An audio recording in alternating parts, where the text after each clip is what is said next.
Hello, this lecture is going to be on binary stars. The root word bi means two. So this is where we have two stars that are close to each other and they kind of orbit around each other.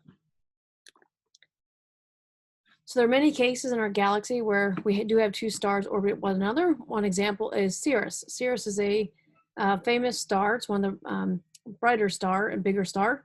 And this is in Canis, the constellation Canis Major. The binary stars offer ways for astronomers to measure stellar masses. Gravitational forces between the two stars depend on their masses and determine the star's orbital motion. It is critical to know a star's mass because a star's mass determines how long stars exist and the structure of each star and how it changes as it ages. So in another lecture, we're going to talk about sort of the pathway in which stars change. We kind of call it like stellar evolution. And this is mainly because of the star's mass. This is not difficult for stars in binary systems, since that 40% of the stars observed are in such systems. So it's not difficult for these to happen. So gravity holds in stars in orbit around each other, and the center of mass is going to be somewhere in between the two stars. So they orbit around that center of mass somewhere. And typically it's not going to be in the center. The only way it would be in the direct center is if both stars have the exact same mass. Most binary stars are only a few, AU, remember, stands for astronomical distances. So an astronomical distance is between the distance between the sun and the earth.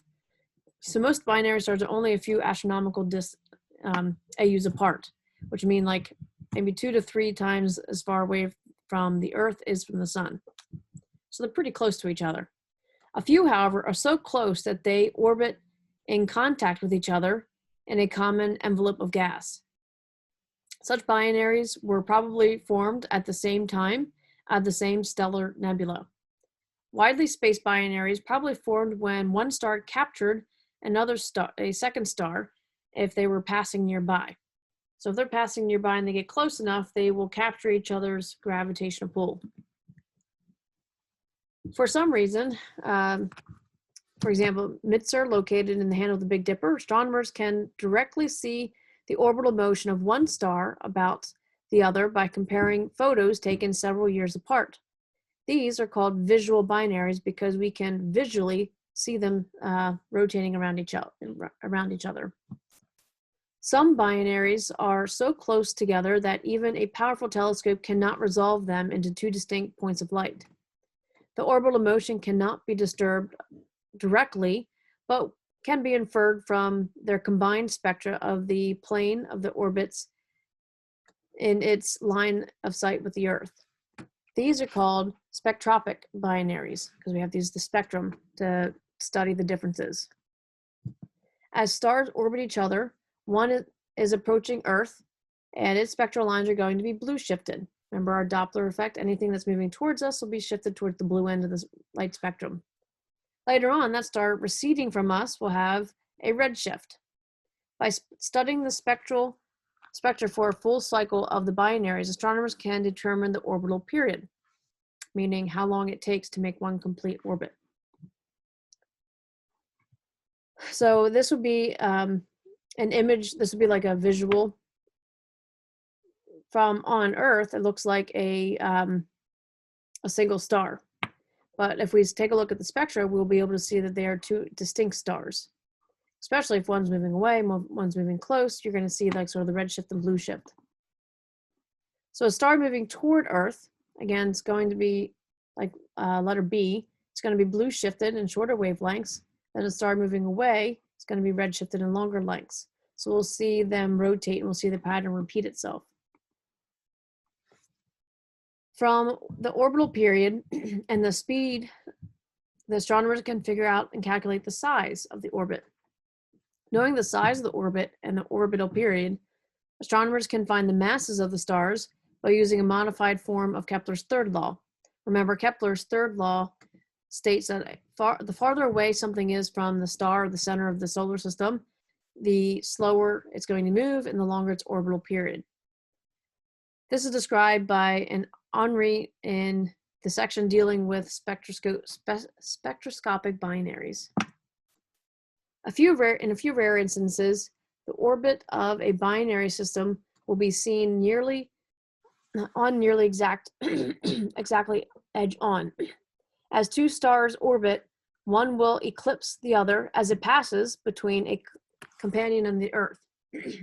Such systems are called eclipsing binaries. So for example, if they're sort of like this, you would never see them eclipsing each other. But if we have them face like this, one's going to move in front of the other, blocking it. Just like if we have a solar eclipse, we can't see the sun, or lunar eclipse, we can't see the moon. If they have the right angle, they're going to eclipse each other. During most of the orbit, an astronomer will see the combined light of both stars. So if they're sort of side by side, we would see both of them. At the times of an eclipse, the brightness of the systems were going to decrease because now you're only seeing light from one star because the other star is being blocked. This produces a cycle of variation in intensity called a light curve. From the light curve, astronomers can determine the orbital period. So for example, again, we're typically not going to have two stars exactly the same size. You typically have a bigger one and a smaller one.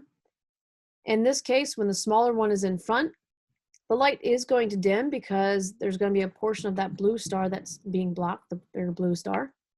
When the eclipse is over, the brightness will pop back up. When the blue one is going to eclipse the other one, again, we'll see another dim.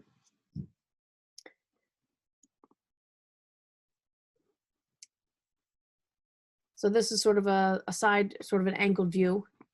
So again, B is that bigger star. And when A moves in front of it, we'll see that dip in the light curve. And then it moves behind it, so on and so forth. We'll see it continually dip and rise and dip and rise. From the light curve, astronomers can also determine the diameter of each star. During the eclipse, the covering star has moved a distance equal to its diameter plus that of the star it covered. Light curves also give information about the star's shapes and distributions of the brightness across their disks. Star spots, similar to sunspots, can be detected on some binary stars by this method. If astronomers can get a spectra of the eclipsing systems, the stars' masses can then be found. And that is it for this lecture. See you guys later.